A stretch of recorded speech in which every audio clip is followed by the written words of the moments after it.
When Kevin and his parents arrived at Monty's wedding in New York, everything went well until his Aunt Laura and his cousin Ethan started to insult them. Uncle Thomas tried to calm things down, but he wasn't having any luck.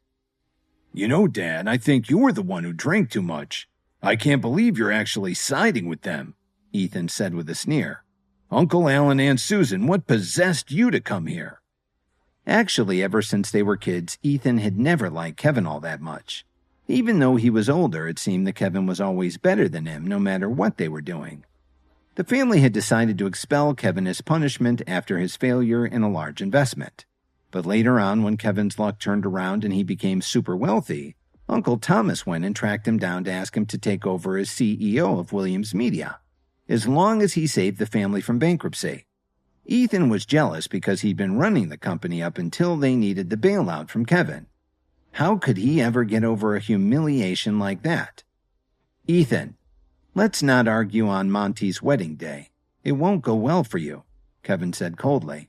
Kevin didn't mind being insulted, but he absolutely couldn't stand seeing his parents treated like this. "What? Did I hear you right? Are you saying you don't want to argue with me?" Ethan laughed and said, "What are you going to do about it? You couldn't take me anyway." "Enough. What are you guys doing? We're all family," Thomas said angrily. "Why do you guys always have to fight?" "Who said we're related?" Laura sneered. "Just look at what they're wearing. They look like a bunch of who have come to crash the wedding." When Laura finished speaking, Alan's face suddenly turned pale. He moaned and collapsed on the floor. "Dad, what's wrong?" Kevin said as he knelt down and cradled his father.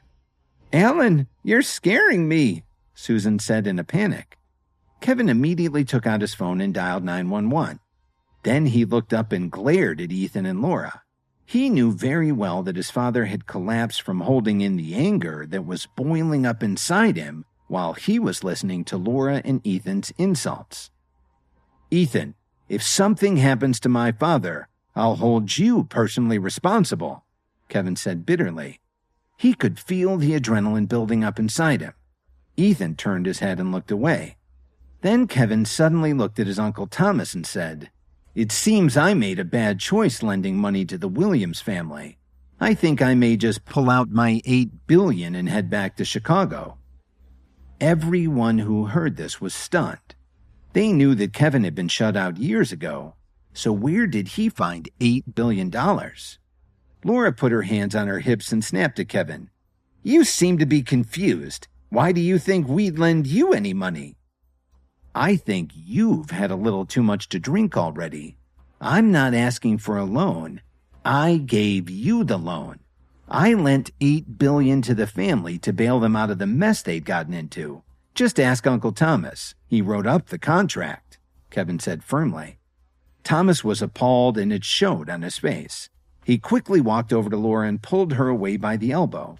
"What's going on?" Laura asked him. "What's he talking about?" Ethan was confused too. "Dad, what are you doing?" He was naturally protective of his mother. Monty heard all the noise and rushed over with Hannah. "Kevin, what happened to Uncle Alan?" Monty asked nervously. Kevin didn't answer him. He just stared at Thomas coldly and said, "I'll give you 1 day, Uncle Thomas. At this time tomorrow, I'm coming back for my money." Then he picked up his father from the floor and walked carefully towards the door. Suddenly, Ethan roared, "Stop! Who said you could leave?" "Ethan, what are you talking about?" Monty said unhappily.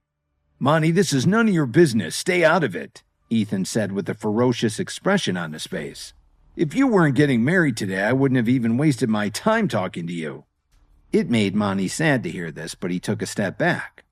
Monty was only tied to the Williams family through marriage, so he didn't have much say in things, especially compared to Ethan. An ambulance soon arrived at the mansion's entrance. Kevin helped them load his father in the van, and his mother rode along with them. Kevin would follow them as soon as he could. As the ambulance drove away with its siren blaring, Kevin turned around and went back inside. Ethan was the first to jump up. "Don't you get it? You've already ruined Monty's wedding. Why the hell did you come back?" "Who says I can't come back?" Kevin said coldly. "You're no longer a member of this family. You just aren't welcome here. Get the hell right now." Ethan said viciously. As far as Ethan was concerned, it was because of Kevin that he'd lost his place in Williams Media. And he thought that Kevin had just embarrassed his mother Laura in front of the entire family, so he really had it in for Kevin. "Shut up," Thomas told him. Then he pointed to the other side of the room and said, "Now go wait over there and don't say another word." Then Thomas turned around and looked at Kevin. He smiled awkwardly and said, "Kevin, we're all family here. Let's work this out." "No. Ethan just said that I'm no longer a member of this family," Kevin said blankly. His face didn't show any expression at all. Nothing his uncle said could get him to change his mind. "But Kevin, how can you talk to Uncle Thomas like this?" Monty asked worriedly. Monty Aspinwall, and Kevin emphasized that his cousin had a different last name. "Don't worry. Tomorrow you can come over to Williams Media for a job. Some people don't want to see us succeed. Well, I guess you can't please everyone." Then Kevin gave Ethan a nasty look. "Kevin, I don't know what to say," Monty replied, shaking his head. Thomas was at a loss for words too. After all, this whole mess had been caused by his wife and his son. "Uncle Thomas, remember what I said. I'll be back tomorrow for my money," Kevin warned his uncle. Then he turned around and looked at Monty. He took a deep breath and said, "I'm so sorry I messed up your wedding, Monty." He took a beautifully decorated gift envelope out of his pocket and handed it to his cousin. It was the one Miss Wilson had prepared for him with a very generous check inside. "You don't have to put up with this. Come to Chicago." Without giving Monty any time to react, Kevin patted him on the shoulder and left the mansion. He knew his father was still unconscious, so he had to rush to the hospital immediately. As Thomas watched Kevin walk away, he turned to his son and shook his head. "This is all because of you," Uncle Thomas said menacingly. Kevin got to the hospital within 20 minutes and saw that his father wasn't being treated yet. Instead, his gurney was just sitting in the corridor. His mother was pleading with the nurse, tears streaming down her cheeks. "Please help him. I'll give you anything you want as soon as my son gets here." "I'm sorry, but the administrator already told you. This is a private hospital and you have no insurance coverage. We can keep him stable, but there's nothing else we can do other than have him transferred to one of the city hospitals," the nurse said sternly. After Alan and Susan left Chicago to live in the countryside, their income came from selling vegetables. They'd managed to save a little money, but certainly not enough to pay for an operation. The intake administrator had sized them up and figured their son probably couldn't afford treatment either. She didn't want to risk a reprimand if Alan went into the operating room without approval. When Susan saw her son walk in, she immediately calmed down. "Kevin, we're over here. Quickly tell them to go ahead and operate on your father." "Mom, what's going on?" Kevin asked in confusion. He didn't know why his mother looked so distraught. "They said that if we can't afford the surgery, all they can do is stabilize him," Susan said as she wiped tears from her face. "What kind of hospital is this? A human life is at stake, and you want to get paid first?" Kevin's expression became instantly cold. "I'll cover everything. Now send him to surgery immediately." "Your father's stable, but he needs our hospital's chief specialist. The bill for this kind of surgery is $120,000, the administrator said impatiently. "I just explained this to your mother, and she said that you would give it to her as soon as you arrive. Do you have $120,000 on you?" "I said I'll pay you. You need to operate on him immediately," Kevin said through his gritted teeth. The administrator didn't believe him and insisted that he pay immediately. Kevin couldn't take this any longer and shouted so loud that you could hear him in the parking lot. "I told you to arrange the surgery immediately!" The nurse was frightened by Kevin's outburst and her face turned pale. Everyone up and down the corridor began to wonder what was happening. They assumed that Kevin and his parents couldn't afford to pay for treatment and were fighting with the hospital administrator. Just then, the hospital director arrived with a few security guards. At the same moment, Kevin's phone rang. When he saw that it was Quinn calling, Kevin answered. Before Kevin could say anything, Quinn explained, "Mr. Williams, I know you're in my hospital right now. Wait for me right there. I'll be down there as soon as I can." Then he hung up.